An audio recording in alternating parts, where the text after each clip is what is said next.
Now let's move on to the explanation of last paragraph from chapter number 13. In this paragraph, there are following complex words.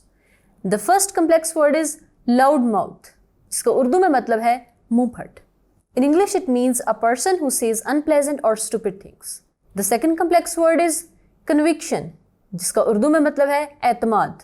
In English, it means confidence or certainty. The third word is palanquin, जिसका उर्दू में मतलब है डोली. In English, it means a covered vehicle without wheels used to carry bride. The fourth word is sobbing, जिसका मतलब है सिसकियाँ लेना. In English, it means mourn, cry or weep. The next word is sturdy, which means मजबूत. In English, it means strong. The next complex word is trance, जिसका मतलब है मदहोशी. In English, it means unconsciousness. The next complex word is oblivious, जिसे उर्दू में हम गाफिल कहते हैं, while in English it means unaware.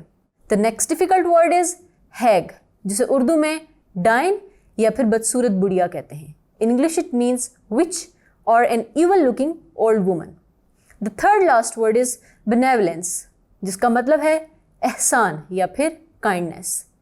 And the second last word is implicit, which means asharatan. In English it means inferred or essentially connected with. And the last complex word in this paragraph is splendor, which means shan. In English it means luxury or glory. अब इस paragraph को पिछले paragraph से link किया गया और इस paragraph में ये बताया जाता है कि जब नुमाइश हो रही होती है तो उस हजूम में एक बूढ़ी औरत भी खड़ी होती है, एक बदसूरत सी औरत भी खड़ी होती है जो कि बहुत ही मुंह फट है. वो एक बहुत ज़ोर से सरगोशी करती है और कहती है कि इस जहेज़ में बहुत सारे कपड़े तो ऐसे हैं जो कि इस गांव में बहुत ही पहले एक औरत जवानी में मर गई थी उससे ताल्लुक़ रखते हैं, जबकि कुछ कपड़े ज़ेबुन्निसा के अपने जहेज़ के हैं. इसी के साथ साथ जो ब्रेसलेट और नथनी है वो भी ज़ेबुन्निसा की अपनी है. हाँ, लेकिन जो ये बाकी ज्वेलरी पेंडेंट्स वगैरह है ये पता नहीं कैसे आई हैं. और ये बात कहने के बाद वो आसमान से देखती है, यानी कि ये खुदा का कोई करम है.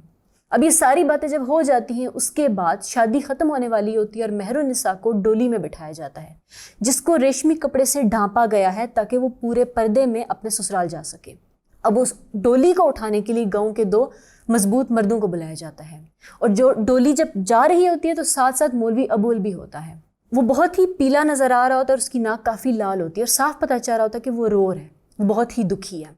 जब डोली जा चुकी होती है वो वापस आता है तो ज़ेबुन्निसा से मिलता है और ज़ेबुन्निसा बहुत ज़्यादा रो रही होती है और उसे कहती है कि तुम्हें नहीं लगता कि मेहरुन्निसा के जाने की वजह से घर अब कब्रिस्तान लगता है. फिर वो उसको कहता है कि क्यों, क्या वो ज़ब्दा को अपने साथ लेकर गई है. और इसके साथ ही अचानक से उसके दिमाग में कुछ ख्याल आता है और वो अपनी बीवी से पूछता है कि ज़ब्दा कहाँ है, जिस पे वो उसको जवाब देती है कि वो अंदर रो रही है. फिर ज़ब्दा को जब वो बाहर बुलाता है तो ज़ब्दा की हमें अपीयरेंस ये बताई गई है कि उसने गुलाबी रंग का एक नया रुमाल रखा होता है जिस पे रोने की वजह से, आंसू की वजह से बड़े बड़े पैचेस बने होते हैं. वो रो रही होती है और वो बाहर आती है. फिर वो अपनी बीवी से सरगोशी में कहता है कि क्या तुमने एक बात नोटिस की है कि हमारी ज़ब्दा कितनी बड़ी हो गई है.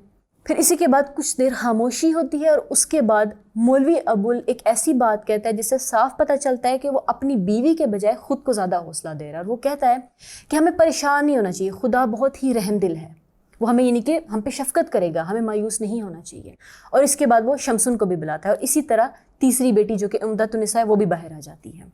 अब हमें एंड पे ये बताया गया है कि मेहरुन्निसा को शादी को काफ़ी टाइम हो जाता है और उनके गाँव में एक प्राइमरी स्कूल खुलता है. अब इन तमाम सालों में मौलवी अबुल के सिर्फ 2 ही ज़रिए माइश होते हैं. एक उसकी उम्मीद खुदा से होती है और दूसरी उसकी उम्मीद चौधरी फ़तेहदाद से होती है. ये खुदा का ही उन पे एक करम था कि वो और उसकी बीवी अभी तक ज़िंदा थे, उनके बच्चे भी पल रहे थे और उनकी बेटी की एक बहुत ही अच्छी जगह पे शादी भी हो गई थी. और यहाँ पे ये पैराग्राफ ख़त्म हो जाता है.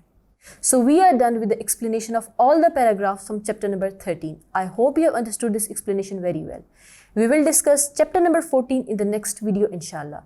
This is Zile Huma, your English instructor from tutoria.pk. Allah Hafiz.